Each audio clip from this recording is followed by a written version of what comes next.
The second error I realized in his so-called sermon, he separates Jesus' hidden years from divine obedience. The lie assumes that if Jesus was not preaching publicly before 30 years, he was not obeying God. That is religious ignorance. He's being straight brutish. Hiddenness is not rebellion. It's like saying, well, Saul went with Jesus for three and a half years in the back deserts of Arabia to be trained, taught, and discipled by Christ as he did the disciples before him. But because no one saw him or heard about that right there is sin. He was committing sin all that time, then popped out and says, "Whoa, I met Jesus." That's not the case. Just because he wasn't preaching publicly before 30, the age of 30, he was not obeying God. Preparation is not disobedience. Submission is not wasted time. And silence is not failure.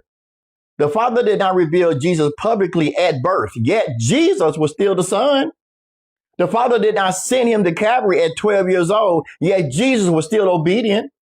The Father did not open his public ministry until the appointed time. It was a kingdom ministry. It wasn't Pharisaic. It wasn't false teaching. It wasn't something that Jesus named after himself like these warlocks are doing right now. Yet every hidden year was governed by divine order.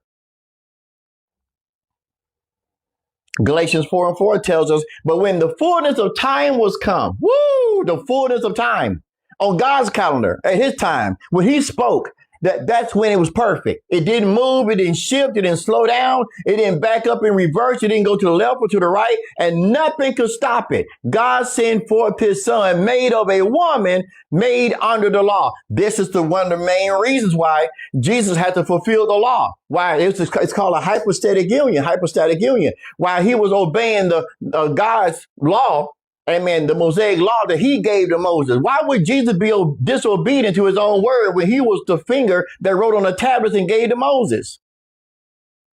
I'm waiting to hear from you, Jamal. Sap, any of you that's clicking with this man, any one of you that believe every word that he said, come on with it. I want the smoke. Because I'm very curious to see what it is that caused you to believe this.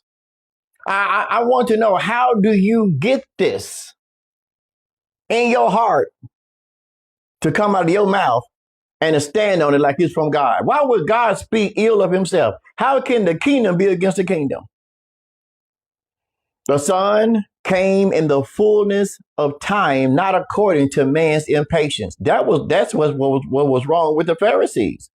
They painted a picture through the deception and lies of Satan, who couldn't stand Jesus anyway, because Jesus was the one that kicked him out along with the fallen angels.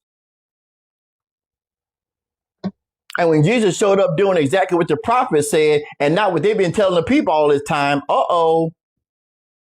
they could not predict when Jesus was going to be born. The Bible simply says he will be. So when they listened and observed, and they were in the shadows, they just sat there and listened. And then they went back to convene. How can we trap him? Because we're losing money. We're losing head count. We're losing the people's vote of confidence because of him. And from that point on, the scriptures say they had planned Jesus' demise.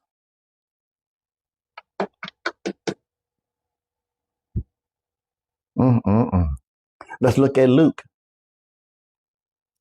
chapter 2, verses 51 and 52. And he went down with them and came to Nazareth and was subject unto them. But his mother kept all these sayings in her heart. And Jesus increased in wisdom and stature and in favor with God and man. See, that there also causes the scriptures to be confirmed that when we please God, then man is pleased with us. It started with Jesus. It started with the word. This is the verse, Jamal's theology cannot survive. It can't thrive. It can't spread like the cancer or like the curse it is. It can't. Jesus being subject to Joseph and Mary was not him being out of order.